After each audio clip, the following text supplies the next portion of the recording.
A ball of mass, कह रहा है mass of ball, mass of ball m is equal to 0.5 kg। और कह रहा है slow down from the speed, speed कितनी है इसकी 10 मीटर पर सेकेंड है, that of 6 metre per second, और v1 इतनी है v2 और 6 मीटर पर सेकेंड। कह रहा है जब ये ऐसे स्लो डाउन हो रहा है, ऐसे चल रहा है ये, और ये 10 मीटर पर सेकेंड की स्पीड से चल रहा था, यहाँ आते आते इसका 6 मीटर पर सेकेंड स्पीड हो गया। तो कैलकुलेट करना है चेंज इन काइनेटिक एनर्जी। तो इस यहाँ पर बॉल का जो मास है m is equal to 0.5 kg है, तो यहाँ पर मास 0.5 kg ही रहेगा, चेंज तो होता नहीं है मास। तो अब क्या हो जाएगा, अब क्या हो जाएगा ये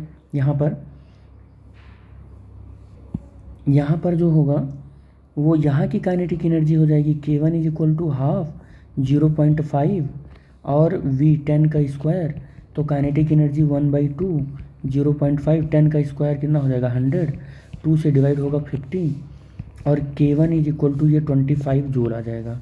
यहाँ की काइनेटिक एनर्जी देख लो, k2 is equal to half और m और v स्क्वायर होगा, तो हाफ m की वैल्यू 0.5 ही रहेगी, और v स्क्वायर 6 का स्क्वायर हो जाएगा 1/2 0.5, और 6 का स्क्वायर 36, ये कैंसिल होगा 18 हो जाएगा, 18 पंचे कितना हो जाएगा 90, यानी 9 जूल हो जाएगा।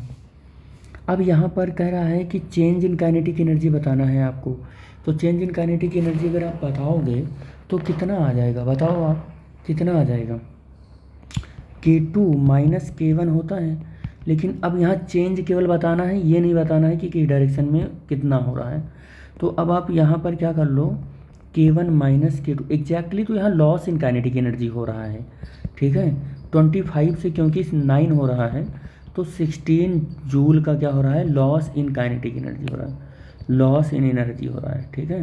काइनेटिक एनर्जी का लॉस हो रहा है 16 जूल का, कितने जूल का हो रहा है ये 16 जूल का हो रहा है, ठीक है, ठीक है।